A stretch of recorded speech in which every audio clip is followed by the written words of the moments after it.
जय श्रीमन्नारायण। हर हर महादेव। नमश्चंडिकायै। वर्तमान प्रकरण जो अलग अलग माध्यमों से हमारे विपक्षी जन प्रसारित कर रहे हैं और स्वयं को बहुत बड़ा वैदिक मीमांसा शास्त्र विशेषज्ञ के रूप में समाज में प्रस्तुत कर रहे हैं और विविध प्रकार के हास्यास्पद और विरोधाभासी वक्तव्यों को निर्गत कर रहे हैं, उन सबों के द्वारा जो भ्रामक तथ्य प्रसारित किए जा रहे हैं उससे समाज को सावधान करने के लिए हम इस वक्तव्य को बनाने पर विचार कर रहे हैं।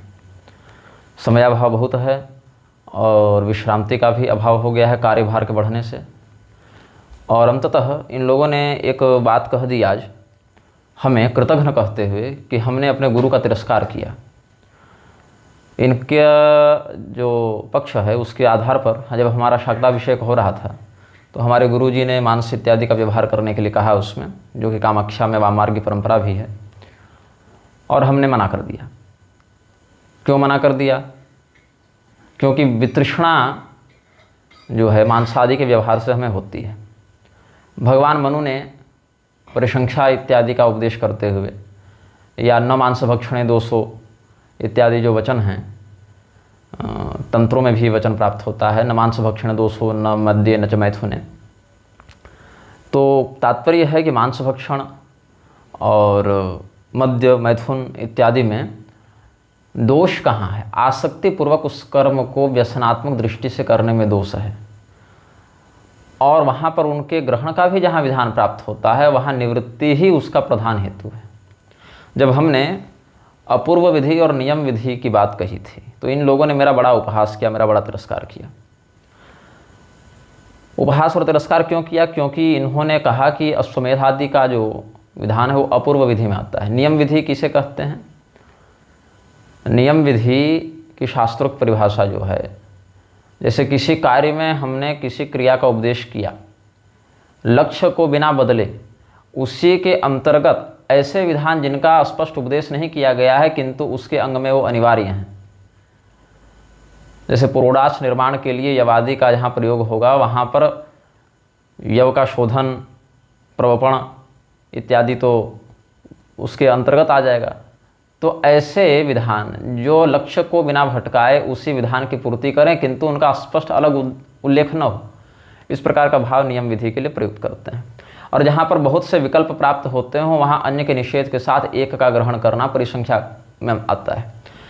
तो जो लोग हमें इस प्रकार का वक्तव्य निर्गत करने के कारण तिरस्कृत कर रहे थे, वे सब स्वयं को शंकराद्वैती बताते हैं कि हम लोग आदि शंकराचार्य जी के बड़े ध्वजवाहक सैद्धांतिक हैं।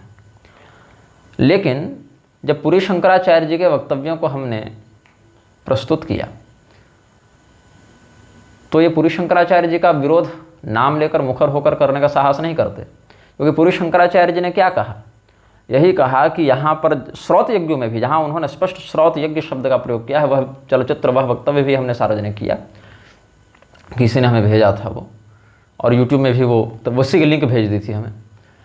तो श्रौत यज्ञों में भी जहाँ पशु बलि का विधान है वहाँ पर फल के गूदे को भी मांस कहते हैं, और उसका व्यवहार ही पूरी शंकराचार्य जी ने कहा कि अलग अलग शास्त्रार्थों में चिंतन करने पर यही समझ में आता है कि उत्तम विधात यही है कि दक्षिणाचार का सेवन किया जाए। यहाँ तक उन्होंने कहा कि स्वयं आदि शंकराचार्य जी के द्वारा स्थापित आमनाय पीठों में भी इस प्रकार का पशुघात पूर्वक यज्ञ नहीं होता है, अपितु हम लोग भी यहाँ पर हिंसा विरहित यज्ञ को ही करते हैं। तो पूरी शंकराचार्य जी हिंसा रहित यज्ञों को प्रश्रय देते हैं, उपदेश करते हैं और तुलनात्मक दृष्टि से उन्हें उत्तम ही बताते हैं। एक मंडूक राज हैं, उछल कूद कर रहे हैं। अब हिंसा, एक वक्तव्य उन्होंने निर्गत किया था जिसमें कह रहे थे कि अनुग्राहक व्यापार ही हिंसा है। ऐसा कृत्य किसी के प्रति करना, सांडिल्योपनिषद में भी आपको मन वचन कर्म इत्यादि से किसी को पीड़ा पहुंचाने की क्रिया हिंसा है, ऐसा सांडिल्योपनिषद में भी वचन है। तो फिर यज्ञ में, श्रौत यज्ञों में जब पशु का वध करते हैं, उसको काटते हैं, तो उसको हिंसा में गिना जाए कि अहिंसा में गिना जाए, इस पर जब चिंतन किया गया तो मैं आपको बताऊं कि यहाँ पर जो श्रौत यज्ञ होते हैं या आगमोक्त में भी जो लोग श्रौत विधान के इतर जो तांत्रिक यज्ञों में पशु बलि करते हैं, उनमें भी एक बात है कि मैं देवी भागवत का प्रमाण यहाँ प्रस्तुत करता हूँ आपके समक्ष।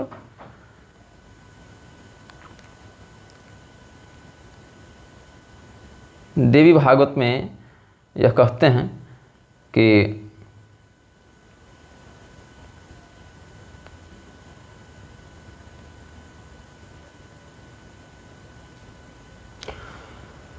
दिव्यग्रे निहतायान्ति पशवः स्वर्गमव्ययम् न हिंसा पशुजा तत्र निघ्नताम तत्कृते नघ। अहिंसा याज्ञिकी प्रोक्ता सर्वशास्त्र विनिर्णय देवतार्थे विसृष्टानां पशूनां स्वर्गतिर्ध्रुवा। स्पष्ट है इसमें कि देवी के सामने जिन पशुओं का वध किया जाता है वो अव्यय अविनाशी स्वर्ग को जाते हैं, और वहाँ पर जिसने पशु को मारा है उसको पाप नहीं लगता है। वहाँ पर हिंसा, पशुजा हिंसा वहाँ नहीं होती। क्यों? क्योंकि सभी शास्त्रों का यह निर्णय है कि यज्ञ के विधान के अंतर्गत जो हिंसा की जाती है उसको हिंसा नहीं, उसको अहिंसा ही कहा जाता है।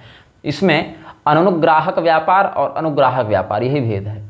जैसे कोई डकैत किसी का पेट फाड़ दे चाकू मार के तो वो हिंसा है, लेकिन चिकित्सक यदि करे तो उसमें अनुग्राहात्मिका वृत्ति होने के कारण, उसमें कल्याण का उद्देश्य नहीं तो होने के कारण वो होता है।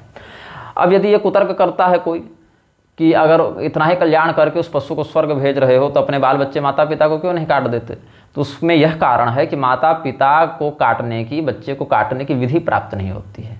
यहाँ पर भी जो अहिंसात्मक स्थिति इसकी दर्शाई गई उसके पीछे क्षितिज सोमानी ने ही एक बड़ा सुंदर ब्रह्मसूत्र का सूत्र बताया था, और जो अपने प्रसंग में सही भी है। जो बात सही है उसको हम स्वीकार भी करते हैं। अशुद्ध मिति चिन्ह शब्दात, शब्द प्रमाण के आधार पर, शब्द ब्रह्म के आधार पर, वैदिक विधान के आधार पर इसको अशुद्ध नहीं माना जाता है। अच्छा, इसमें एक चिंतन यह भी बना, जब हम अपने भाई से चर्चा कर रहे थे तो भाई ने कहा कि सूत्र तो अति लघु होने के लिए ही प्रसिद्ध हैं, वर्णीय हैं और सर्वतोमुख होते हैं सूत्र, तो यहाँ पर अशुद्धम न शब्दात भी कह सकते थे तो वही अर्थ निकलता, किंतु अशुद्धम इति चेन्न शब्दात, चेत और इति इस प्रकार के अव्ययों का प्रयोग करने से यह सूत्र बहुअर्थक भी होता है। क्योंकि अगर केवल यह कहना कि शब्द प्रमाण के आधार पर इस क्रिया को अशुद्ध नहीं है ऐसा कहा गया तो अशुद्धम न शब्दात ऐसे भी कह सकते थे।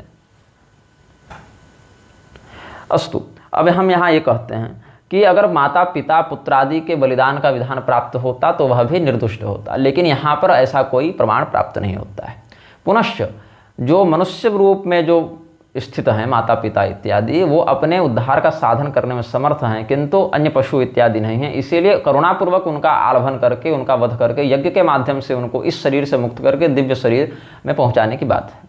अब इसमें जो नास्तिक हैं वो तो कहेंगे परलोक किसने देखा, उस पशु को स्वर्ग जाते किसने देखा, ये सब कुतर्क करते हैं, लेकिन ये कुतर्क आस्तिकों के मत में ग्राह्य नहीं है।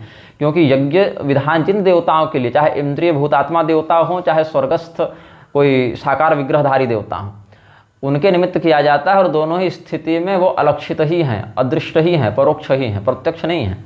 चाहे इंद्रिय के अधिष्ठाता के रूप में हो या स्वर्गादि दिव्य लोकों में वो भोगात्मक प्रारूप में हो। अस्तु, देवताओं के निमित्त जिन पशुओं की रचना की गई उनका देवताओं के निमित्त उत्सर्जन करना, वध करना अहिंसा ही है, ऐसा शास्त्र ने कहा। तो फिर जब हमारे ऊपर ये लोग आरोप लगाए कि तुमने अपने गुरु का तिरस्कार किया, तो ऐसा नहीं कि तिरस्कार किया, क्योंकि उस स्थान पर हम थे, हमारे गुरु जी थे। अपितु इस बात को आज पढ़कर हमारे गुरु जी ने हमको फ़ोन किया बहुत दिनों के बाद कि भाई क्या बात हो गई, ये विवाद क्यों उठा इसमें, ये वही इतने वर्षों के बाद। हमने कहा देखिए ये लोग कहने कि हम आपका तिरस्कार किए, हम बताइए कब हम आपका तिरस्कार किए। तो बोले ऐसी तो कोई बात नहीं है। बात ऐसी है कि शास्त्रों में इन बातों का विधान क्यों किया गया तो हम जो समझते हैं, और इस समझ के पीछे कोई मनमानी कल्पना नहीं है, तो पूरी शंकराचार्य जी जैसे शास्त्रज्ञों का, पंडित दीनानाथ शास्त्री, पंडित स्वामी कृपात्री स्वामी जी जैसे शास्त्रज्ञों के चिंतन के ही आधार पर उनसे सहमति व्यक्त करते हुए हम यह चिंतन मानते हैं कि इस प्रकार से हिंसात्मक प्रवृत्तियों से छूटकर व्यक्ति निवृत्ति मार्ग परायण होकर विशुद्धता को प्राप्त करे, इसके लिए इनका विधान बताया गया है। ये सब बातें हम सप्रमाण आगे भी स्पष्ट करेंगे। साथ ही यह चिंतनीय है कि हमारे गुरुजी ने अगर यह देखा होता कि यह व्यक्ति गलत कह रहा है या असांप्रदायिक बात कह रहा है तो वहीं हमारा बहिष्कार कर दिया होता कि जाओ फिर तुम मनमानी करो, हम तुमको अभिषिक्त नहीं करेंगे। लेकिन क्या मेरे गुरुजी ने ऐसा किया? नहीं किया। उन्होंने चिंतन किया, हमारे पक्ष को सुना, शास्त्रीय प्रमाणों पर विचार किया, अपने और वरिष्ठ साधकों से या अन्य तंत्रागम विशेषज्ञों से परामर्श किया, हमारे पिताजी से भी फ़ोन पर बात की इस विषय में, और फिर उन्होंने यह कहा कि ठीक है, तुम्हारा जो पक्ष है वो सही है, इसीलिए हम तुमको दक्षिणाचार की विधि से ही देंगे। और यह जान लीजिए कि भगवान शंकराचार्य के द्वारा स्थापित मठों में दक्षिणाचार की विधि से ही प्राधान्य पूजन होता है। ऐसा मैं नहीं, ऐसा स्वयं पुरी के शंकराचार्य जी सार्वजनिक रूप से कई बार कह चुके हैं। तो यदि हमारा वह पक्ष गलत होता तो हमारे गुरुजी बहिष्कार कर दिए होते, अर्थात हमारा पक्ष यहाँ सही था और हमने गुरुजी का तिरस्कार नहीं किया। अपितु गुरुजी ने तो आज यह भी कह दिया कि जो लोग तुम्हारे विरोध में खड़े हैं, ऐसे ऐसे कई लोग तुम्हारे यहाँ पानी भरेंगे। जो तुम्हारा सामर्थ्य है या जो तुम्हारा अधिकार है, जो पद है, जो भगवती की कृपा तुम पर है, और यह आशीर्वाद देते हैं, फ़ोन पर ही कहा उन्होंने। और इस बात में गुरु अग्निर्द्विजाति नाम, अग्निदेव हम सभी ब्राह्मणों के गुरु होते हैं, तो ये भी गुरुतुल्य हैं। यही अग्निदेव गुरुतुल्य को साक्षी मानकर हम ये बात कह दे रहे हैं कि गुरुजी ने यही कहा कि मेरा आशीर्वाद है कि तुम्हारा माथा झुकेगा नहीं। तो हम यहीं पर अपने कक्ष में ही उनको यहीं फ़ोन पर ही ऐसे ही लेट कर नीचे प्रणाम किए। और उन्होंने यह भी कहा कि इसीलिए मैं समझाता था कि ऐसे मूर्खों से निकटता मत रखो। ऐसी बात है कि गुरुजी समझा चुके थे, हमें ही उनकी बात उससे मान लेनी थी कि ऐसे मूर्खों से निकटता मत रखो। फिर भी आत्मीयता होने के कारण हम गले से लगा लेते हैं, कुछ चिंतन मनन करते हैं, हर व्यक्ति के कमेंट को पढ़ के उत्तर देने का प्रयास करते हैं, तो लोगों को लगता है ये तो हमारा बंधुआ मजदूर है। अस्तु, लेकिन क्या हमारे गुरुजी ने जो कहा कि वाम मार्ग की विधि से मांस इत्यादि का प्रत्यक्ष प्रयोग करते हुए कार्य करो, और हमने कहा गुरुजी ये नहीं होगा, हमको दक्षिण मार्ग की विधि से दीजिए, अनुकल्प विधि से दीजिए, और उन्होंने चिंतन करके इसका अनुमोदन भी किया, काली तंत्र इत्यादि के आधार पर ही चिंतन किया, काली कुल से ही दीक्षा हुई ना हमारी। तो क्या हमारे गुरुजी ने गलत किया या क्या हमने गलत किया? नहीं, ये मूर्ख आज हमको कुलाचार सिखाने आ रहे हैं, कुलधर्म सिखाने आ रहे हैं, शाक्ताचार अब हमको इनसे सीखना पड़ेगा। तो ये तो वही बात हो गई कि दक्ष प्रजापति जो 10-10 हजार पुत्रों को एक बार में उत्पन्न करते थे, उनको जो है सो नपुंसकता के रोग से ग्रस्त अपनी पत्नी से गमन करने में असमर्थ षंढों के पास आकर प्रजनन का विज्ञान सीखना पड़ेगा। कारण क्या है? भगवती यहाँ स्पष्ट कहती हैं, मांसासनम ये कुर्वन्ति तैः कार्यम पशुहिंसनम महिषाजवराहाणम बलिदानम विशिष्यते। जो व्यक्ति मांस खाता है, जो मांसाहारी है, वही व्यक्ति पशुघात करे। तो क्या निग्रहाचार्य या श्री भागवतानंद गुरु के रूप में हम मांसाहारी हैं, हमारे माता पिता मांसाहारी हैं? क्या ऐसा कुछ है? नहीं, लहसुन प्याज भी नहीं चलता हमारे यहाँ। लेकिन मांसाहारी नहीं हूँ तो भगवती का ही निर्देश है वो व्यक्ति फिर ऐसा न करे। जो मांसाहारी है वो पशुघात करे। क्यों करे? इसके पीछे भी कारण है। क्योंकि अगर वो पशुघात के बिना मांस खाएगा, क्योंकि मांसाहारी तो है ही, तो उसको वृथा भक्षण का दोष लगेगा। दो प्रकार की विधि से मांस भक्षण होता है, एक है विधि भक्षण, एक है वृथा भक्षण। तो वृथा भक्षण में मांसाहार का दोष लगता है और विधि भक्षण में दोष नहीं लगता है। तो मैं तो मांसाहारी हूँ नहीं। अगर मांसाहारी कोई व्यक्ति है और मांसाहार का परित्याग नहीं कर पा रहा है, तो वह मांसाहारी फिर उस मांस के शोधन के लिए उस स्थिति में आरभन करे, पशु हिंसा करे और पशु को स्वर्ग मिले, और ये विधिपूर्वक प्रोक्षित मांस का सेवन करे। लेकिन ये भी निवृत्ति परक उद्देश्य से करे। भोग परक उद्देश्य से करने से वह भी दंडनीय होता है। रागी होकर न करे, अन्यथा उसको भी दोष लगता है। इसीलिए मैं आपको आगे बता देता हूँ। इस पर देवी भागवत में ही एक प्रकरण और है। मैं राजा जनक और भगवान सुखदेव जी का संवाद निकालकर आपको बताता हूँ। राजा जनक के पास सुखदेव जी ने पूर्व पक्ष रखा है कि वेद धर्मेषु हिंसा स्यात् धर्म बहुला हिंसा कथम मुक्ति प्रदो धर्मो वेदोक्तो बत भूपते प्रत्यक्षेण त्वनाचार्य सोमपानम नराधिप पशूनाम हिंसनम तद्वत् भक्षणम चामिषस्य च। ये सब कहते हैं कि हे राजा जनक, वेदों में जो हिंसा बताई गई है उसमें अधर्म का बाहुल्य है। फिर मुक्ति प्रदान करने में वैदिक धर्म कैसे समर्थ हो सकता है? क्योंकि वहाँ तो पशुओं का भक्षण करके और हिंसन करके और भक्षण करने का स्पष्ट अनाचार, सोमपान इत्यादि अनाचार वर्णित है। तो इसमें कैसे ये होगा, बताइए। तो राजा जनक जो उत्तर देते हैं उसको मैं बताता हूँ। राजा जनक ने 57वें से लेकर 62वें श्लोक तक उत्तर दिया है श्रीमद् देवी भागवत महापुराण के पहले स्कंध के 18वें अध्याय में। जनक जी क्या कहते हैं, श्लोक पर ध्यान देंगे आप। हिंसा यज्ञेषु प्रत्यक्षा सा हिंसा परिकीर्तिता।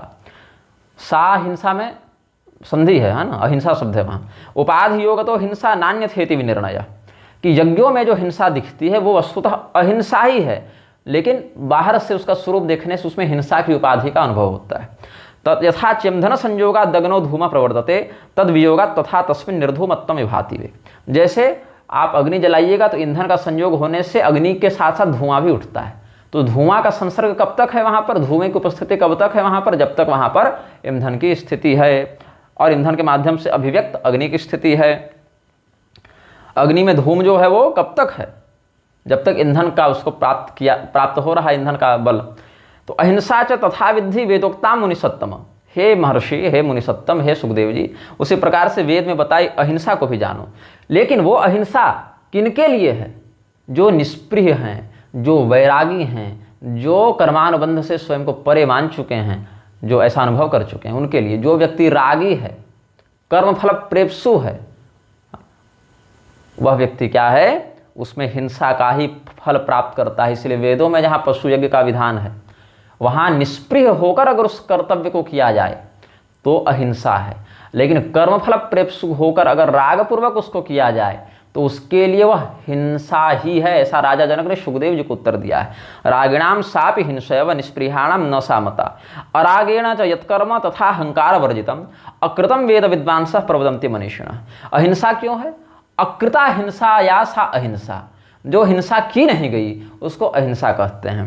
तो अरागेण च यत्कर्म, जो राग रहित होकर कर्म किया गया, अहं करोमि इस भाव से रहित होकर जो कर्म किया गया, उस कर्म को नहीं किया गया, ऐसा वेद के विद्वान मानते हैं। हम नहीं मानते, मनीषी जन कहते हैं अकृतम वेद विद्वांसः प्रवदन्ति मनीषिणः।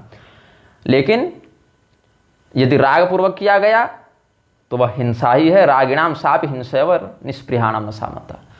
तो ये समस्त रागी कर्मफल प्रेप्सु लोग जो वेद के नाम पर पशु बलि कर रहे हैं, करवा रहे हैं, या उस प्रकार का गाय काट दो, बैल काट दो, बकरा काट दो का प्रलाप करते रहते हैं, ये राग पूर्वक कर्मफल प्रेप्सु होकर करते हैं।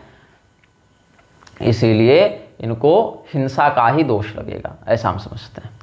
तो आगे हम प्रकरणों पर चर्चा करते हैं। विष्णु धर्मोत्तर पुराण में एक प्रकरण है जिसका हम यहाँ पर आश्रय लेकर अपने वक्तव्य को पुष्ट करेंगे। विष्णु धर्मोत्तर पुराण में कहते हैं, पहले तो पशु हिंसा का निषेध किया, मांसाहार का निषेध किया, बहुत कुछ, और उसके बाद इसमें कहते हैं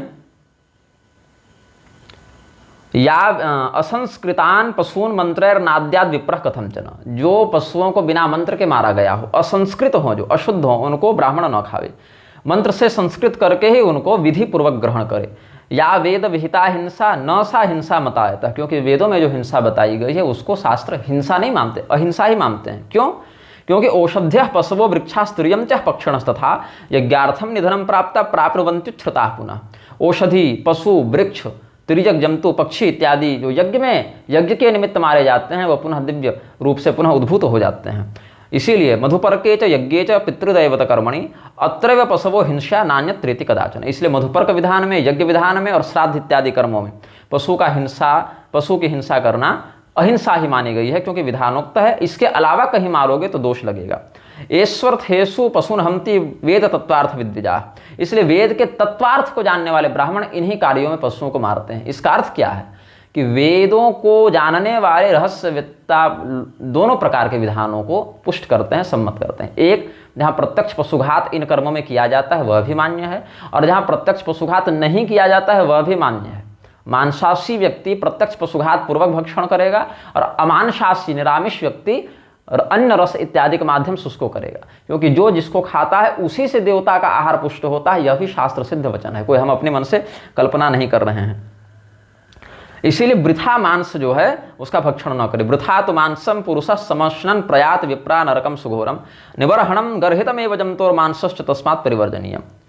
ये विष्णु धर्मोत्तर पुराण के तीसरे खंड में मार्कंडेय और वज्र संवाद के अंतर्गत जो हंस गीता है उसमें हिंसा के जो दोष वर्णित हैं उसके अंतर्गत ये विषय बताया गया है। अब देखिए, कुछ वैदिक प्रमाण भी हम इसमें देते हैं। कुछ लोग यह कहते हैं कि वेदों में जो बातें हैं वो अगर पुराण में समर्थित हो तो पुराण प्रमाण माने जाते हैं, और अगर वेद विरुद्ध बात पुराणों में हो तो पुराणों प्रमाण नहीं माना जाता है। लेकिन हमें यह बताओ कि कौन सा पुराण वाक्य वेद विरुद्ध है, अथवा ये समझना चाहिए कि हम कैसे जान रहे हैं कि वेदों का जो अर्थ हम लगा रहे हैं और वही अर्थ जो पुराणों में वर्णित है, तो हमारा लगाया अर्थ गलत है और स्वयं वेदव्यास जी ने पुराणों में जो लिखा है वो गलत हो गया। इसका अर्थ यह समझना चाहिए कि पुराणों में जो अर्थ वर्णित है, क्योंकि पुराणों से पहले यही प्रतिज्ञा की जाती है, पुराणम वेद सम्मतम पुराणम ब्रह्म सम्मतम, ऐसा कहा जाता है। अर्थात ये वेद के द्वारा समर्थित, सम्मत वेदा विरुद्ध, वेद से अविरुद्ध पुराण है।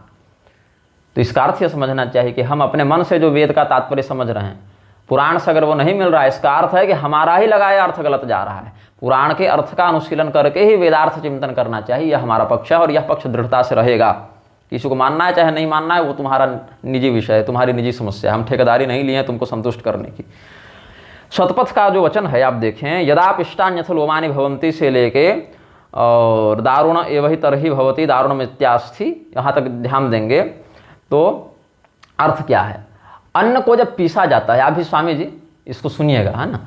अन्न को जब पीसा जाता है तो आटा हो गया, जैसे गेहूं को पीस दिए, चावल को पीस दिए, आटा बन गया। तो यदा पिष्टानि अथ लोमानि भवन्ति, जब उसको पीसा जाता है तो उसी को शास्त्र में लोम मतलब बाल कहा गया है, ठीक है। उस बाद पीसने के बाद क्या करेंगे, उसको गूंथने के लिए पानी मिलाएंगे। तो जब उसमें पानी मिलाया जाता है तब क्या होगा, उसको चमड़ा कहते हैं, क्योंकि चमड़े के समान कोमल होता है, चमड़े के समान लचीला होता है, चमड़े के समान व्यवहारी हो जाता है। तो वह गूंथा जब उसमें जल मिलाया जाता है तो कहते हैं यदाप आनयति अथ त्वक भवन्ति, जब उसमें आप मतलब जल को मिलाया जाता है, बहुवचनांत है ना इसलिए भवंती कह दिया, तो उसको क्या कहते हैं, त्वक। त्वक मतलब चमड़ा, त्वचा। और उसमें जब उसको मिला दिया जाता है, मतलब जल मिला दिए और आटा था तो मिश्रित कर दिए, गूंथ दिए, तो उसको मांस कहा जाता है, तब कहते हैं मांसम भवति। उसके बाद उसको जब सेंका जाता है तब उसको वो कड़ा हो जाता है, रोटी इत्यादि कड़ी हो जाती है जब सेंका जाता है। तो कड़ा तत्व क्या है हमारे शरीर में, हमारे शरीर में सबसे अधिक मजबूत तत्व क्या है, हड्डी, तब उसको अस्थि कहा जाता है। दारुण, हाँ तदा, हाँ उसके बाद जब वो कड़ी हो, लेकिन ऐसे नहीं हड्डी, उसमें बोन मैरो भी है, स्निग्धता भी है, मज्जा से वह आवृत है, इसीलिए मज्जा कब कहते हैं, जब उसमें हम घी डालते हैं तो चिकनाई भी आ जाती है। हड्डी में अगर चिकनाई समाप्त हो जाए तो विविध प्रकार के रोग होते हैं ना, दर्द इत्यादि उठ जाते हैं, हाँ गठिया इत्यादि हो जाता है, स्पॉन्डिलाइटिस हो जाता है, बहुत तरीके के। तो इसीलिए अन्न को पीस दो तो वो बन गया लोम, अन्न में जल मिला दो पीसे हुए आटे में तो बन गया त्वग मतलब त्वचा, फिर उसको जब गूंथो तो बन गया मांस, फिर उसको जब सेंको, जब कड़ा हो जाए तो हो गई अस्थि, जब घी मिला दो तो बन गया वह मज्जा। इस प्रकार से समझना चाहिए। अच्छा, ये भी एक शास्त्रीय वेदोक्त वाक्य ही प्राप्त होता है। अच्छा, एक और मुझे वचन स्मरण आ रहा था जहाँ कहते थे पशुधर्माज्यम भवति, वहाँ पर पशु बलि का उपदेश करने के बाद विविध प्रकार के अंगों से हवन करने का जहाँ विधान है, वहाँ यह भी समझना चाहिए कि ये सब भी हड्डी है, मांस है, त्वचा है, ये सब अंग ही कहलाते हैं। और यह भी चिंतनीय है कि पशु धर्माज्यम भवति से वह घी ही पशु के गुण को धारण कर लेता है। अब जहाँ पर अन्न को ही पशु के तत्व से पशु धर्मा क्यों समझेंगे, इसके पीछे एक और वचन हम यहाँ शतपथ से ही प्रदान करते हैं। पुरुषम हवय देवा अग्रे पशुमाले भिरे तस्यालब्धस्य मेघोपचक्राम इत्यादि वचनों से यहाँ पर एक विषय रखते हैं। सोस्वम प्रविवेश सोस्वम ते स्वमालभंत तस्यालब्धस्य मेघोपचक्राम सगाम प्रविवेश ते गाम आलभंत, ये सब जो वचन है। सबसे पहले देवताओं ने क्या किया, पुरुष का बलिदान किया। तो बलिदान किसका किया जाता है, जो मेध्य हो, जिसमें पवित्रता विद्यमान हो, उसी का बलिदान किया जाता है। तो जब उसका वध किया गया, उसका जब आलभन किया गया तो वह मेध्यत्व भाग जो है वह अश्व में चला गया, तो अश्व का आलभन किया, वहाँ से वो गाय में चला गया तो गाय की भी बलि दी, वहाँ से वो मेढ़े, मेढ़ा कहते हैं ना, पुरुष भेड़ कह लीजिए उसको, है ना, मेष जिसको कहते हैं, अभी भी कहते हैं उसको। तो ते सो भी प्रविवेश ते भी मालभंत, जब वो मेढ़ा में चला गया तो मेढ़ा को ही मार दिया गया। तब वो बकरे में चला गया, अज में चला गया तो ते अजमालभंत, वो अजम प्रविवेश, जब बकरा में चला गया तो वो बकरा को भी उन्होंने मारा। फिर बकरे के बाद वह पृथ्वी में चला गया, तब क्या हुआ, तम खनंत, पृथ्वी को उन्होंने खोदना प्रारंभ किया। तो खोदने से क्या हुआ, कर्षण हुआ पृथ्वी का, कर्षण से क्या हुआ, उसमें बीज प्रवपण हुआ, और बीज प्रवपण के बाद उसमें जौ इत्यादि अन्नों को उगाया गया। तो ये सब जो प्राप्त हुए तो हवा अस्य एते सर्वे पशु आलब्धास्यु तावद् वीर्यवद्धास्य हविरेव भवति य एवमेतद्वेद अन्नो सा संपद्यदाहु पंक्ति पशुरिति। इन चावल और जौ से जो हविष्य प्रदान किया जाता है उनका वीर्य और बल वैसा ही होता है जैसा पशु इत्यादि के लिए आलभित हव्य का होता है, उसमें जो तेजस्विता होती है, उसमें जो तेज होता है वो इसी प्रकार से होता है। तो यहाँ पर समझना चाहिए कि मेध्य केवल पशु नहीं है, पशु का ही तत्व अन्न इत्यादि में विद्यमान है, इसीलिए उसका आलभन करने से भी बिना पशु का प्रत्यक्ष छेदन किए ही फल प्राप्त हो जाएगा। और यह भी चिंतनीय है कि पशु पर इतनी ही कृपा आपको करनी है तो पशु को काट कर ही क्यों? पशु के नाम पर गीता पाठ करके उसका उद्धार होता है कि नहीं? भागवत का पाठ करके उद्धार होता है कि? नाम संकीर्तन से पशुओं का उद्धार होता है कि नहीं? अच्छा, नाम संकीर्तन पर इन लोगों ने एक प्रलाप और किया कि हम लोग इसको अर्थवाद में गिनते हैं। नाम की महिमा को ये लोग अर्थवाद में गिनते हैं, पुराणों की महिमा को ये लोग अर्थवाद में गिनते हैं, लेकिन वेदों की महिमा को ये लोग अर्थवाद में नहीं गिनते हैं, क्योंकि वेदों का स्वतः प्रामाण्य सिद्ध है और वहाँ पर थेथरे करते बनेगी नहीं। तो इसीलिए क्या करते हैं, वेद को स्वतः प्रमाण मानेंगे और मनमानी व्याख्या करते फिरेंगे। तो इन लोगों ने जब हमने रामानुजाचार्य जी का उदाहरण देकर ये पिस्यु पाप योनियः इत्यादि वचनों से कहा कि तुर्क नच्चियार को जो वहाँ पर उन्होंने भगवान की पत्नी और प्रेमिका समझकर अपनी पुत्री भाव से ग्रहण किया है और अनुमति दी है भगवत दर्शनार्थ, तो इस बात को लेकर ये लोग बहुत प्रलाप करते हैं कि अरे रामानुज ने तो मृक्षों से साठगांठ कर ली, ऐसा ये लोग अपशब्द कहते हैं रामानुजाचार्य के प्रति। तो हमने जब ये पिस्यु पाप योनियः कहा तो इन्होंने कहा कि म्लेच्छ शब्द का परिगणन तो पाप योनियः से किया ही नहीं है रामानुज ने, तो तुम क्या रामानुज के ज़्यादा बड़े वकील हो, ऐसा हमारे प्रति ये लोग कहने लगे। तो हमने इस पर आज उत्तर दिया था, वो उत्तर तो हमने लिखित रूप में दिया, लेकिन आज हम इस वक्तव्य में भी जोड़ देते हैं कि आदि शंकराचार्य जी ने, है ना, माम पार्थ विपाश्रित ये पिस्यु पाप योनियः स्त्रियो वैश्या तथा शूद्रास्तेपि यान्ति पराम गतिम, ये श्लोक 9वें अध्याय का जो है गीता जी में आखिरी में है। तो वहाँ पर जो व्याख्या की, वहाँ क्या कहते हैं पाप योनियः पर, पापा योनिर येषाम ते पाप योनियः पाप जन्माना, पाप के फलस्वरूप जिनको ये जन्म मिला है, अथवा पापोद्भूत जो जंतु हैं, मतलब पाप के माध्यम से, व्यभिचार इत्यादि के माध्यम से जो जन्म लिए हों, अथवा अपने पाप के दंड स्वरूप जिनको जन्म लेना पड़ा हो, जैसे पशु पक्षी इत्यादि की योनि दंड स्वरूप मिलती है, और वर्ण संकर आदि व्यभिचार इत्यादि उत्पन्न हो जाते हैं, चांडाल इत्यादि, तो दोनों ही स्थिति में पाप योनि शब्द से उनका परिगणन किया जाता है। केते इति, इसमें 3 का नाम लिया, स्त्री वैश्या तथा शूद्रा, लेकिन यहाँ वैश्या कहा तो स्थिति स्वमानि स्वयं वैश्य होने के बाद भी अपने आप को पाप योनि में नहीं गिनेंगे। फिर क्यों? पाप योनि से तात्पर्य ये है कि वेदाध्ययन में निषिद्ध होने के कारण स्त्री शूद्रादि में ब्रह्म विचार का वह सामर्थ्य नहीं है जो द्विजातियों के पास है। द्विजातियों में भी वैश्य वर्ग कृषि गोरक्षा वाणिज्य इत्यादि के चक्कर में बहुत फंसा रहेगा या वैभव प्रधान रहेगा, बहुत धन कुबेर हो जाएंगे, तो पैसा में ज़्यादा मोहित रहेंगे, इसीलिए ब्रह्म विचार उनमें उस प्रकार से प्रतिष्ठित नहीं होगा। एतदर्थ इनको पाप योनि से लक्षित कर दिया गया, लेकिन पाप योनि की एक अलग विशेष व्याख्या भी है। अब देखिए, शंकराचार्य जी कहते हैं पाप योनियः कौन है? जिनका उद्भव पाप से हुआ हो। और इसी शांकर परंपरा के एक प्रौढ़ विद्वान श्री मधुसूदन सरस्वती जी ने इसी श्लोक की व्याख्या में स्पष्ट किया, पाप योनयोम त्यजाति स्त्रियंचो वा जाति दोषेण दुष्टाः। पाप योनि से क्या तात्पर्य? अंत्यज व्यक्ति या तिर्यक पशु पक्षी इत्यादि भी जो जाति मात्र से दुष्ट मतलब दोष युक्त, यहाँ दुष्ट का अर्थ मतलब दुष्ट का अर्थ ये मतलब नहीं क्रूर या निर्दय ऐसा वाला दुष्ट नहीं, दोषेण संयुक्त इति दुष्ट, ऐसे समझना चाहिए। तो जो जाति दोष से आक्रांत हो गए हैं ऐसे पशु पक्षी इत्यादि या अंत्यजादि, यही यहाँ पाप योनि से परिगणित हैं। आप देखें श्रीमद् भागवत के 2 स्कंद के 4 अध्याय में, हमको लग रहा 18वां श्लोक होना चाहिए, वहाँ क्या कहते हैं? किरात हूणांध्र पुलिंद पुलकषा आभिर कंका यवना खसादय यन्य च पापा यपाश्रयाश्रया शुद्ध्यम तस्मै प्रभव विष्णवे नमः। आज अहिल्या जी वाले प्रकरण पर हम प्रवचन कर रहे थे, तो ये है ना, नार्य पावन प्रभु जग पावन, इस टाइप से वहाँ पर छंद आया है, तो यहीं पर ये हमने इसी श्लोक का संदर्भ दिया था। तो ये भाव क्या हुआ?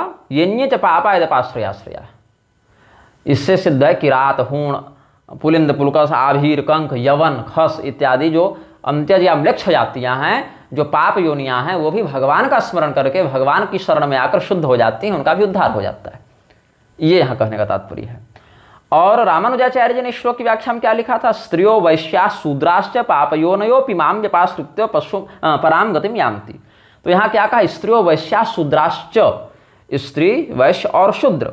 फिर कहा कि आगे पापयोनयो अपि, पाप योनि वाले भी। तो अपि यहाँ क्यों लगाया? इसका अर्थ स्त्री शूद्र वैश्य के अतिरिक्त वो पाप योनि को भी एक अलग स्थान दे रहे हैं। इसमें अलग से म्लेच्छ लिखने की आवश्यकता ही नहीं है, क्योंकि जब पाप योनि वो लिख दिए तो मधुसूदन सरस्वती जी के ही वचनों से समर्थन हो जाएगा कि पाप योनियम त्यजाति स्त्रियम चोवा जाति दोषेण दुष्टा। अब अगर कहेंगे कि क्या पाप योनियः ऐसा स्पष्ट इन लक्ष्यों के लिए आएगा? तो बोले बिल्कुल आएगा, क्यों नहीं आएगा। भगवान की भक्ति से उनको प्राप्त करने में सभी अधिकारी हैं। ऐसा पद्म पुराण के पाताल खंड में है कि सर्वे अधिकारणश्चात्र चांडालांता मुनीश्वर स्त्रिय शूद्रादयश्चापि जड़ मूकादि पंगव अन्ये हूणा किराताश्च पुलिंदा पुष्कशास्तथा आभिरा यवना कंका खसाद्या पापयोनय। और यही कारण है कि जो अनलावतार थे, अग्निदेव के अवतार थे वल्लभाचार्य जी, उन्होंने भी श्रीमद् भगवद गीता में इसी भाव को पुष्ट करते हुए इस श्लोक में व्याख्यायित किया है कि ये वा पापयोनय हीनजातयो हूण यवन शबरादय पुलिंजश्च माम पुरुषोत्तमम वात्सल्य जलधिम करुणावरुणालयम महापतित पावनम शरण शरणागत ब्रजपालकम येन केनचित् भावेनाश्रित्य साक्षात् कृतस्य में आश्रय मात्रेण परामगतिम यान्ति। इसीलिए कृमि से लेकर म्लेच्छ तक सबको पाप योनि में गिना गया है। मत्स्य पुराण, स्कंद पुराण, नारद पुराण, कुर्म पुराण, पद्म पुराण का हमने प्रमाण दिया। कृमि म्लेच्छाश्च ये चान्ये संकीर्णाः पापयोनयः कृमयश्च ये म्लेच्छाः संकीर्णाः पापयोनयः स्त्रियो म्लेच्छाश्च ये चान्ये संकीर्णाः पापयोनयः। अब देखिए इस श्लोक में पशु या हाथी की गणना नहीं है, केवल पापयोनयः है, लेकिन इसमें अभिनव गुप्त जी ने पशु और हाथी को भी गिना है क्योंकि वही अर्थ लगेगा। पाप योनि पशु पक्षी सरीसृपादय से लेके गजेंद्र मोक्षणादीनि चरितानि परम कारुणिकस्य भगवतः सहस्रश श्रूयन्ते, ऐसा स्पष्ट किया है। लेकिन जिसको नहीं मानना है, जिसको गाली देनी है, वो तो ये भी मुझे आज सिखाने चल बैठा कि तुम्हारे गुरु प्रत्यक्ष मकार में प्रयुक्त करते हैं तो तुम अनुकल्प से क्यों करते हो। तो मेरे गुरु जी ने फोन करके हमें कहा कि वो कौन होता है ठेकेदार जी बोलने वाला कि हम क्या कर रहे हैं और तुम क्या कर रहे हो, ये हमारे तुम्हारे मध्य की बात है कि हमने किस आचार में तुमको अभिषिक्त किया है कि कोई दूसरा कर कहेगा, वो भी अनभिषिक्त अनधिकारी व्यक्ति। तो मैं कहा अब क्या कर सकते हैं, लेकिन आदि शंकराचार्य जी का नाम लगा कि इन लोग ऐसा प्रलाप कर रहे हैं तो विरोध करना हमारा कर्तव्य बन जाता है। अब तो क्या यहाँ पर यह अर्थ लगाएं कि बिल्कुल ही यज्ञों में मार काट ये सब बंद कर देनी चाहिए, बिल्कुल अवैदिक मान लेना चाहिए, केवल अन्न से ही करना चाहिए? ऐसी बात भी नहीं है। क्योंकि देखिए आप शिव पुराण के रुद्र संहिता के युद्ध खंड को देखिए, चाहे आप पद्म पुराण का भूमि खंड देखिए, यहाँ पर त्रिपुरासुर शिव पुराण में और वहाँ पर राजा वेन, यहाँ पर बुद्धावतार, जैनावतार, अरिहंत इत्यादि के माध्यम से भगवान ने इनको मोहित किया है और कहा है कि देखो देखो कितनी सुंदर गाय है, देखो देखो कितना सुंदर घोड़ा है, निरीह हाथी है, बकरा है, इनको काट दोगे, यही वेद है। अरे ये सब तो वेदों में छिपा दिया गया, घुसा दिया गया मांस लोलुपों के द्वारा। उन लोगों ने तो यहाँ पर वेदोक्त विधान की अनर्थ कारणी व्याख्या करके पशु बलि को घुसा दिया है, इसलिए तुम ऐसा मत करो। ये किसने कहा? पाप ने आकर वेन को कहा, अरिहत ने आकर कहा त्रिपुरासुर की सेना के राक्षसों को। ये सब बातें शिव पुराण में, पद्म पुराण में, वायु पुराण में भी ऐसा एक प्रसंग मिल सकता है। और हमने जो राजा उपरिचर वसु इत्यादि की बात कही थी उस पर भी अभी हम आएंगे। तो इसीलिए ये लोग जो हैं बौद्ध और जैन ये भी अहिंसा मानते हैं, लेकिन अहिंसा कैसे मानते हैं ये लोग? जो पुरी के शंकराचार्य जी के वक्तव्य में कह रहे थे कि वेद बाह्य, वेद विरुद्ध अहिंसा हमें स्वीकार्य नहीं है, वेद बाह्य ब्रह्मचर्य और सत्य का आचरण हमें स्वीकार्य नहीं है, क्योंकि अंततः वो हमारे लिए हानिकारक ही सिद्ध होता है, हमारे लिए अपघात कर बैठता है।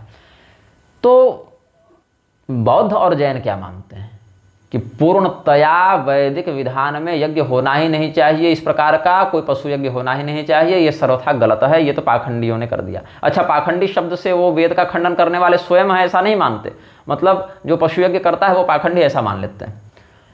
और दूसरा पक्ष अभी जो बड़े स्रोत वैदिक बने चल रहे हैं, यज्ञ सम्राट बने चल रहे हैं, इनका मानना है कि बिल्कुल पशु ही मारना चाहिए, दूसरा कोई इसमें विधान ही नहीं हो सकता, दूसरा कोई विकल्प ही नहीं हो सकता, ये अपरिहार्य और निर्विकल्प विधि है, ऐसा ही मानते हैं।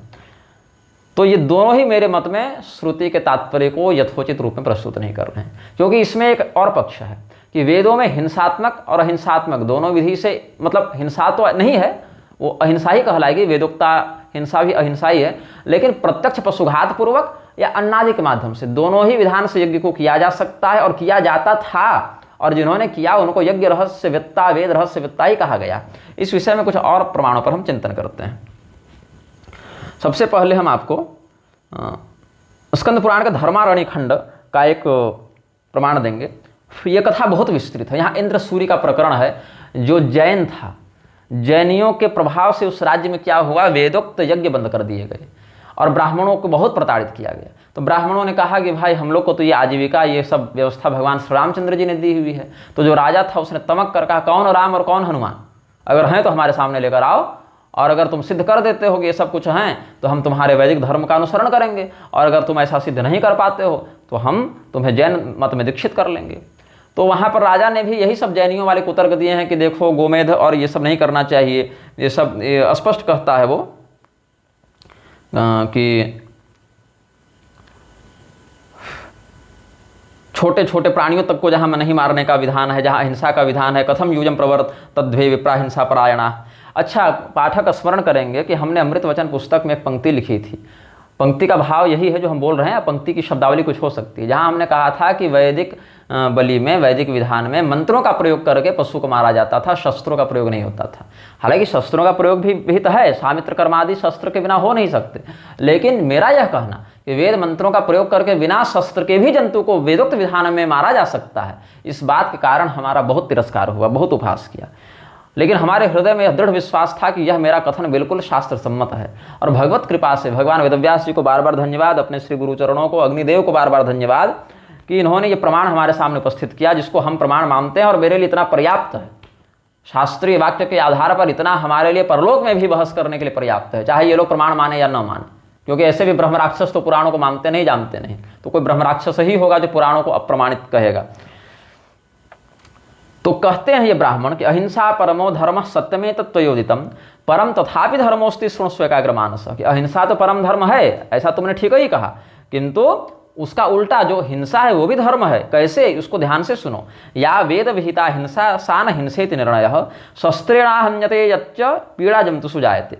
जो वेद में हिंसा बताई गई है वो हिंसा नहीं है, यही शास्त्रीय निर्णय है। हाँ, हिंसा क्या है, जहाँ शस्त्र का प्रयोग करके जंतु को पीड़ा पहुंचाते हुए मारा जाए। स एवा धर्म एवास्ति लोके धर्म विदाम्बर।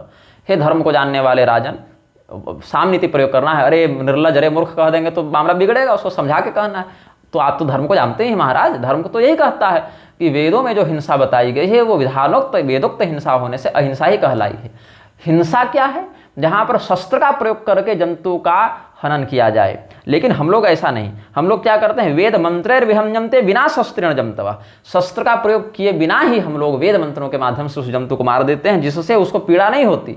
ये शरीर छूटकर उसको दिव्य लोक में, धाम में प्राप्त होता है, दिव्य स्थान। जंतु पीड़ा करा नैव सा हिंसा सुखदायिनी। तो इसका अर्थ है कि उस काल में वेदज्ञ ब्राह्मण, हालांकि ये सब बाद में राजा ने बात नहीं माना है, तो ये सब फिर बाद में जाकर आराधना किए हैं, हनुमान जी आए हैं, फिर वो राजा हार माना है, बहुत कुछ हुआ है। लेकिन ये मुख्य बात ध्यातव्य है यहाँ पर कि भगवान वेदव्यास जी ने स्कंद पुराण के धर्मारण्य खंड में, जो ब्रह्म खंडांतर्गत है, यह स्पष्ट कहा, उन ब्राह्मणों के इतिहास का वर्णन करते हुए स्पष्ट कहा कि वेद मंत्रों के बिना भी हम पशु का वध यज्ञ विधान के अंतर्गत करते हैं, इसीलिए वो हिंसा नहीं है, वो अहिंसा ही है। तो मैं ऐसा नहीं कि अविचार पूर्वक कुछ भी लिख दे रहा हूँ, बोल दे रहा हूँ, क्योंकि वेद विरुद्ध कथन करने से क्या दुष्परिणाम हो सकता है, क्या भीषण पारलौकिक दंड मिल सकता है, ये भी हम जानते हैं। लेकिन ये भी नहीं है कि एकमात्र हिंसा ही, काट ही दो, हवन ही कर दो, मांस खा ही लो तभी तुम वैदिक कहलाओगे, ये हठ भी हम नहीं करते, और ना ऐसा हठ करने वालों का हम समर्थन करते हैं। अब इसमें आपको मैं जो प्रमाण दे रहा था राजा उपरिचर वसु का, जो विश्वजीत नामक इंद्र हुए थे, जो हमने पिछले वक्तव्य में भी कहा था, जिनका उदाहरण हमने दिया था कि अश्वमेध यज्ञ वो करने बैठे थे, लेकिन अश्वमेध यज्ञ करने के चक्कर में वो पशु हिंसा करने लगे। तो ऋषियों ने आकर कहा कि ये तो गलत बात है, यहाँ तो अन्न का ही तुमको प्रयोग करना चाहिए। तब राजा उपरिचर वसु को निर्णायक बनाया गया, तो उन्होंने कह दिया कि नहीं, बकरा से ही हवन करना है, और इसी कारण उनको रसातल भेज दिया गया। यही कथा महाभारत में आई है और यही कथा वायु पुराण में भी आई है। यद्यपि वायु पुराण और महाभारत में जो कथा है उसमें ये बात है कि राजा ने स्पष्ट निर्णय नहीं दिया, पे तो कह दिया कि जब बकरा मिले तो बकरा से कर लो और जब अन्न मिले तो अन्न से कर लो। बताइए, यज्ञ में पशु बलि का निषेध करके अन्न से उसी यज्ञ को करने की बात जहां जहां आई है, क्या वहां याजकों को दंड मिला है अवैदिक कह के? हमें तो ऐसा आख्यान नहीं मिला, ऐसा इतिहास नहीं मिला।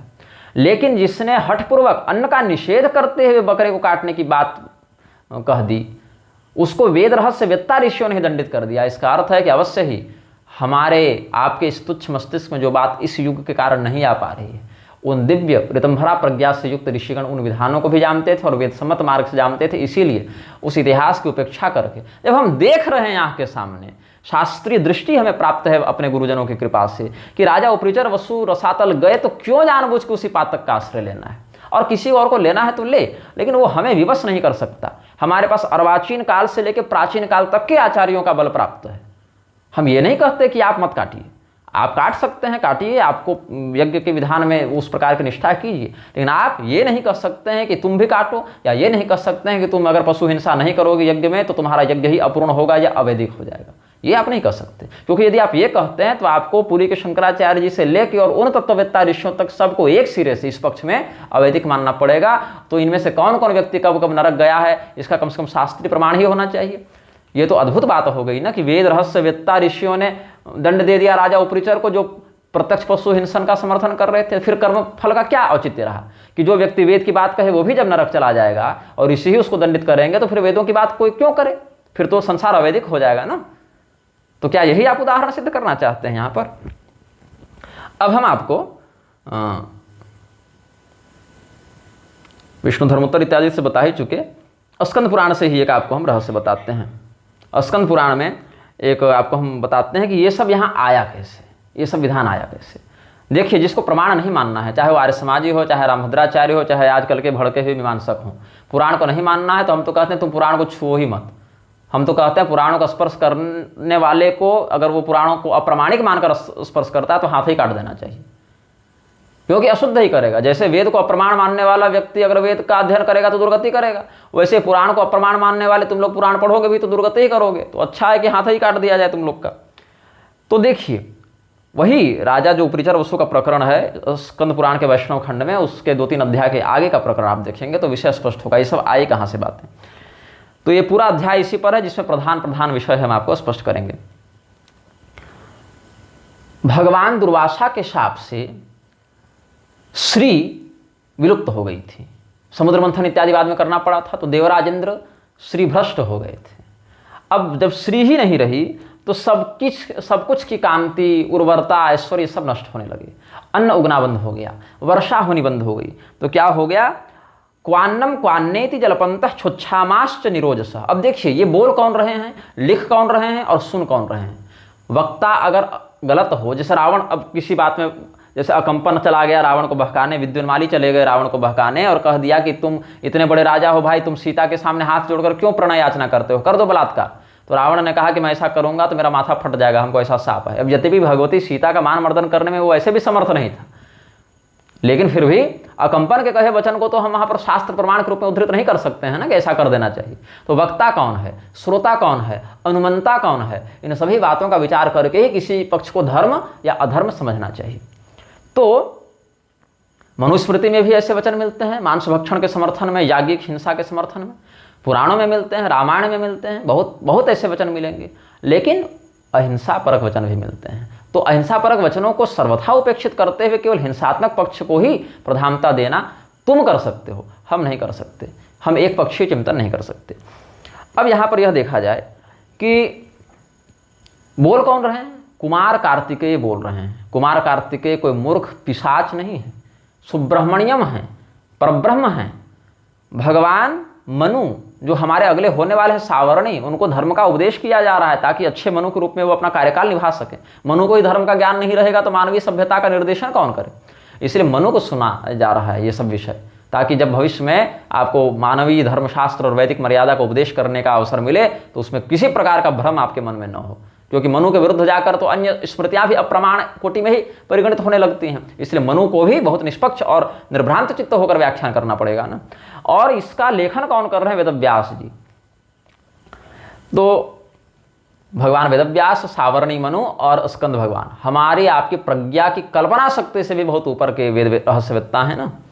तो क्या हुआ कि कहाँ अन्न मिलेगा, कहाँ अन्न मिलेगा, इसके चक्कर में सब लोग क्या किए? त्यक्त्वा ग्रामान पुरश्चोसुर वनेषु च नगेषु च, गाँव छोड़ छोड़कर भाग गए, नगर छोड़ छोड़कर भाग गए, पहाड़ों और जंगलों में चले गए, कुछ मिल जावे तो कुछ नहीं मिला। तो लोगों ने क्या करना प्रारंभ किया? क्षुधार तास्ते पशून हत्वा ग्राम्यानारण्यकांस्त था पक्त्वा पिवा केचित तेषां मांसान्य भुंजत। कुछ नहीं मिला अन्न इत्यादि, तो क्या किए लोग? पशुओं को मार मार कर खाने लग गए। जो मिल जाए, चाहे ग्राम में पशु हो चाहे जंगल के पशु हो, सब मार मार कर खाने लगे।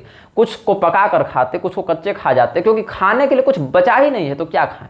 अब देखिए, भोजन ऐसे तो करना नहीं चाहिए, वो तो बलिवैश्वदेव इत्यादि की विधि से शुद्ध करके ही करना चाहिए। अब बलिवैश्वदेवादि उतना तो संभव सबसे नहीं हो पा रहा है, हमसे भी नहीं हो पा रहा है, क्योंकि एक जगह रहना नहीं, एक प्रकार का पाक मिलना नहीं है, तो उसमें अपने दोष को स्वीकार करते हैं हम लोग युग धर्म के प्रभाव के कारण। लेकिन कम से कम ब्रह्मार्पणम ब्रह्म हवि और गायत्री से प्रोक्षण और त्वदीयं वस्तु गोविंद और धन्वंतरी इत्यादि मंत्रों से उसको अमृतीकृत करके सामान्य शोधन जो पंच संस्कार हैं, मुद्राएं हैं और जो पंच शोधन होते हैं हमारे परंपरा में अन्न के, उतना तो करके, जल भी पीते हैं तो उतना शोधन करके ही पीते हैं।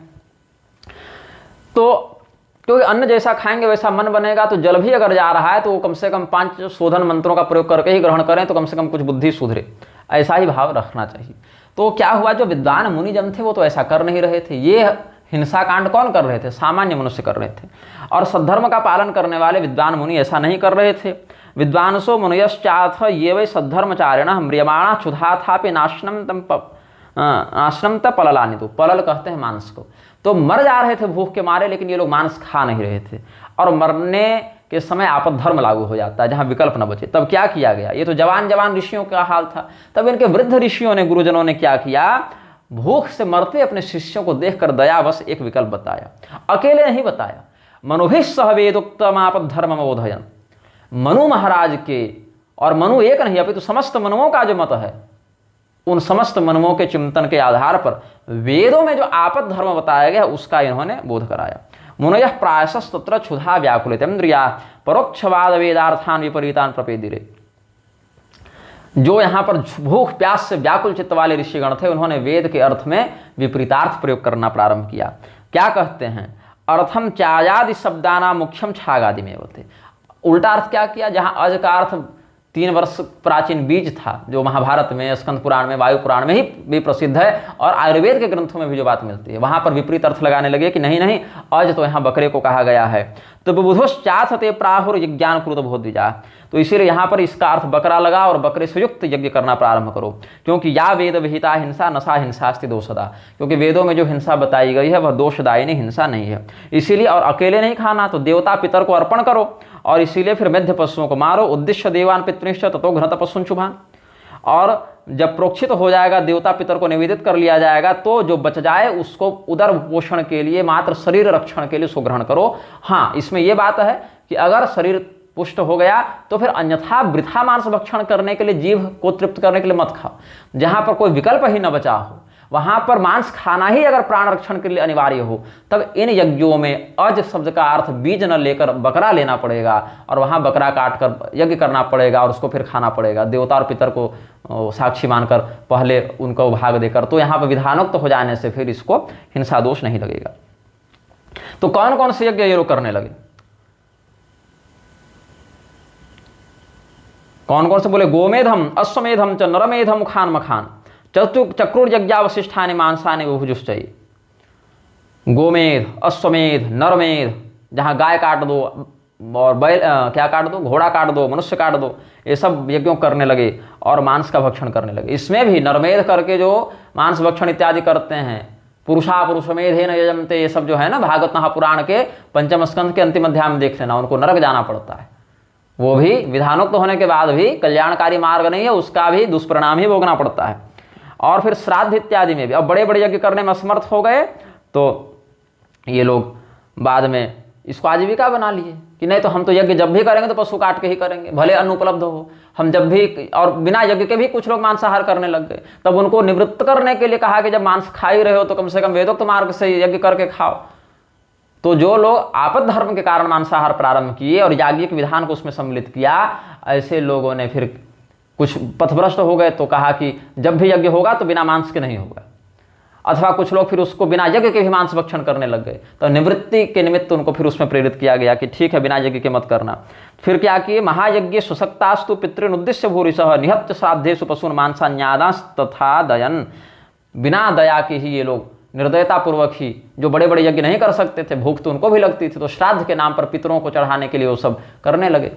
तो पितरों ने भी आपद धर्म देखते हुए अनुमोदन किया। इसीलिए विष्णु पुराण इत्यादि में भी अलग अलग पशुओं के मांस से तर्पण श्राद्ध करने का विधान है। लेकिन उसमें भी इस पशु के मांस से 1 दिन, इस पशु के मांस से 10 दिन, इस पशु के मांस से ये 1 महीना तृप्ति होती है। लेकिन गव्यादि का प्रयोग करके जो अन्न रस इत्यादि किया जाता है उससे 1 वर्ष तृप्ति होती है, ऐसा कहा गया। मतलब सर्वोच्च उत्तम कोटि में, जो शंकराचार्य जी ने कहा ना, पुरी वाले शंकराचार्य जी ने, कि उत्तम कोटि में तो दक्षिणाचार को ही हम गिनते हैं, वही बात वहाँ भी सिद्ध होती है कि उत्तम कोटि में तो मांसादि की अपेक्षा अन्न रसादि को ही पुष्ट किया गया है। यद्यपि विधान में मांसादि भी हैं, लेकिन तुलना के दृष्टिकोण से मांसादि की अपेक्षा अन्न रसादि से ही श्राद्ध और यज्ञ का विधान है। भागवत महापुराण में भी आप देखें, श्राद्ध में भी कहते हैं कि मांस से वैसी तृप्ति नहीं होती जैसा अन्न रसादि से तृप्ति होती है। फिर कुछ लोग तो अपने घर में आए अतिथियों के लिए भी ये सब करने लगे। स्वगृहागत शिष्टभ्य पशुने व निहत्य च निवेदयामासुरे ते गोछाग प्रमुखान मने, बकरा और गाय इत्यादि भी काटने लग गए लोग। तो ये सबको धर्म नहीं कहा गया है, ये सबको तो इत्थम हिंसा मया यज्ञा संप्रवृत्ता महापदी, बहुत बड़ी अकाल की आपत्ति आने के कारण यज्ञों में ये सब बातें करनी पड़ी। इसीलिए भीष्म पितामह ने कहा ना, धूर्तः प्रवर्तितम ये तद नैतद वेदेषु कल्पितम, ये सब वेदों में मुख्य रूप से कल्पित नहीं है, ये सब धूर्तों के द्वारा बाद में बताया गया।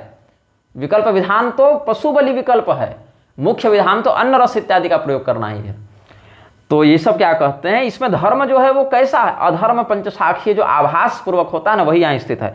धर्म स्वाभास मात्रोस्था स्वयं तुष्य मनवगात अधर्म सान्वय लोका स्त्री नपे व्याप्य सर्वतः अवर्धताल्पकाले न दुर्निवार्यो बुधैरपि। जब ये सब हुआ भयंकर, जब उपद्रव होने लगा वेदोक्त हिंसा के नाम पर, पहले तो अहिंसात्मक थे, फिर मजबूरी में हिंसा करनी पड़ी, तो ये सब होने लगा। तब अधर्म जब ऐसे घुसा है तब सब श्रीदेवी के शरण में गए, फिर समुद्र मंथन आदि में प्रयुक्त हुए। इसीलिए कहे कि ये अधर्म का, जो धर्म का विप्लव हुआ उसके कारण अधर्म ये सब घुसा है आद्य त्रेता युगे।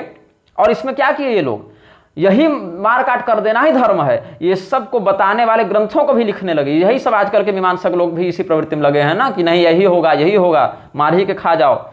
तो ये क्या हो गया, विद्वांसस्तत्र ये जातस्ते तो धर्मम तमे, वही उसी को धर्म मान बैठे जो मांसाहारियों के वंशज हुए। और मेनिरे मुख्य मेवाथ ग्रंथाश्चक्रुश्च तादृशान, उसी पशु बलि को ही प्रधान विधि मान बैठे और उसी प्रकार के भाव को अभिव्यक्त करने वाले ग्रंथ भी लिखने लग गए। और मूल जो विधान अन्न रस वाला था वही लुप्त हो गया, तो ये अधर्म हो गया। और तेग परंपराया ग्रंथा प्रामाण्यम प्रतिपेदिरे, और इसी के बाद उनके वंशज तो उसी पशु बलि ही को मुख्य विधान मानकर उसी को परंपरागत प्रामाण्य मान बैठे। तो आद्य त्रेता युगे हितमासित धर्मस्य विप्लव ततः प्रभृति लोकेषु यज्ञादो पशु हिंसनम बभूव सत्येतु युगे धर्म आसित सनातनः। ये सब स्पष्ट बता दिया हमने कि कैसे ये सब हुआ है, कहाँ से हुआ है। अब अगर शास्त्र में यह कहो कि विधि तो अनादि होती है, वेदोक्त विधि तो अनादि उपदिष्ट है, तो अनादि विधि होने के कारण ही आपद धर्म में उसको परिगणित किया गया। हम ये कहाँ कह रहे हैं कि वेदों में अलग से जोड़ दिया गया, लिख दिया गया, लेकिन वह मुख्य विधि नहीं है। मुख्य विधि तो गोमेध अश्वमेध इत्यादि में भी अन्न रस आदि से ही करने का है, लेकिन जहाँ पर अन्न रस की उपलब्धता न हो वहाँ पर आपद धर्म में शरीर रक्षणार्थ उसमें पशु यज्ञ का विधान है। और राजा जनक ने भी कहा कि राग पूर्वक करोगे तो वो भी हिंसा ही कहलाएगी, वो तो अहिंसा केवल वैरागियों के लिए है, क्योंकि अकृता हिंसा हिंसा कृतं कर्म अकर्म ऐसे लगा के उसको वहाँ पर व्युत्पत्ति करनी पड़ेगी। तो मैं बहुत बड़ा मीमांसक हूँ और निग्रहाचार्य कृतघ्न हो गया, निग्रहाचार्य वेद विरुद्ध हो गया, ये सब प्रलाप तुम करने के लिए स्वतंत्र हो। मेरे इस वक्तव्य के विरोध में भी तुम लोग कुछ लिखोगे ही, लेकिन तुम अगर ये चाहते हो कि देवी भागवत में देवी जी का वचन हम छोड़कर तुम्हारे पीछे आ जाएं, हमारे गुरुजी ने जो हमें अनुमति दी और उपदिष्ट किया, कैसे किया, अनजाने और अविचार पूर्वक नहीं, बहुत सोच विचार के कई दिनों तक हमारे और उनके मध्य शास्त्रीय विषयों पर चर्चा हुई। हमने अपना विषय रखा, उन्होंने अपना विषय रखा, फिर सोचे और उन्होंने कहा कि तुम ठीक कह रहे हो। ऐसा नहीं कि हमने कोई ब्लैकमेलिंग करके उनसे अपना विषय करवा लिया, कोई मूर्ख नहीं है हमारे गुरुजी भी। कम से कम अपनी परंपरा के विषय को तो कोई व्यक्ति जानेगा, बाकी संप्रदाय का जाने चाहे ना जाने, जो करने जा रहे हैं उसके विषय को तो विशेषज्ञ होंगे।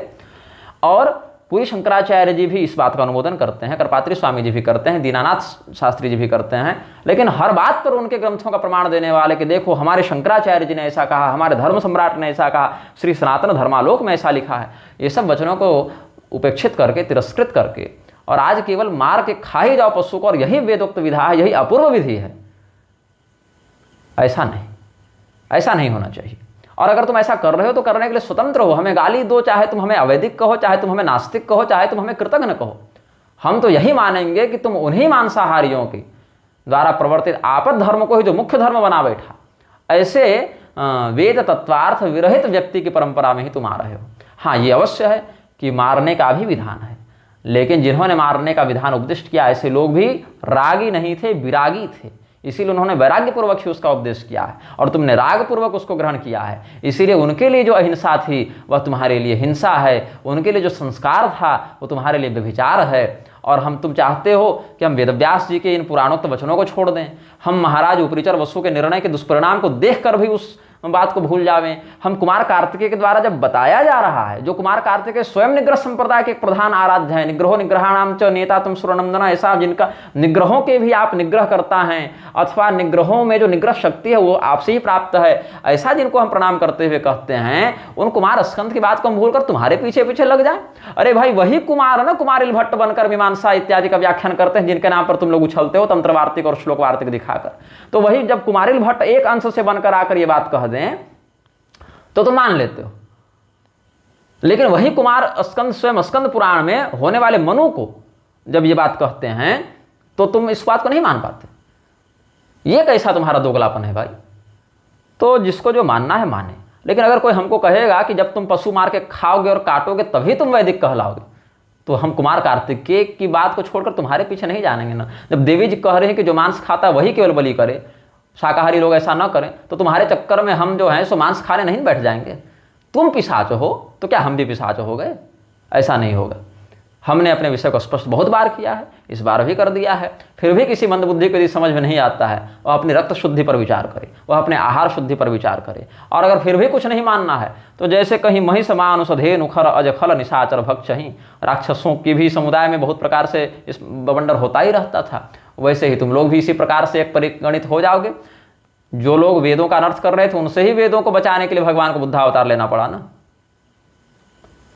अच्छा बताओ, जो लोग हमको कहते हैं कि निग्रहाचार्य की अहिंसा बौद्ध जैनवत है, तो क्या हमने अपने पक्ष में जो प्रमाण दिए क्या किसी बौद्ध वाक्य से दिया? अगर बौद्ध वाक्य से हमको प्रमाण देना होता तो पद्म पुराण के भूमि खंड में पाप ने जो कहा, या जो शिव पुराण के रुद्र खंड के रुद्र संहिता के युद्ध खंड में जो अर्हत इत्यादि ने कहा, या इंद्र सूरी ने जो कहा, वो भी हम प्रस्तुत कर सकते थे। लेकिन क्या हम उसको प्रस्तुत कर रहे हैं? जैन और बौद्ध का मत प्रस्तुत कर रहे हैं? नहीं, हम तो मनु का मत प्रस्तुत कर रहे हैं, ऋषियों का मत प्रस्तुत कर रहे हैं, स्कंद भगवान का मत प्रस्तुत कर रहे हैं, वेद व्यास के द्वारा जिनको वेद रहस्यवेत्ता बताया गया उनका मत प्रस्तुत कर रहे हैं, भीष्म पितामह का मत प्रस्तुत कर रहे हैं, भगवान श्री कृष्ण का, भगवती देवी का मत प्रस्तुत कर रहे हैं, जिनका समर्थन हमारे अर्वाचीन से लेकर पूर्वाचार्यों तक ने किया, उसका समर्थन कर रहे हैं। हम ये नहीं कह रहे कि तुम्हारा पक्ष गलत है या अवैदिक है, लेकिन हम ये अवश्य कहेंगे कि हमारा भी पक्ष जो है वह वेद सम्मत ही है, बल्कि हमारा पक्ष तो मुख्य पक्ष है।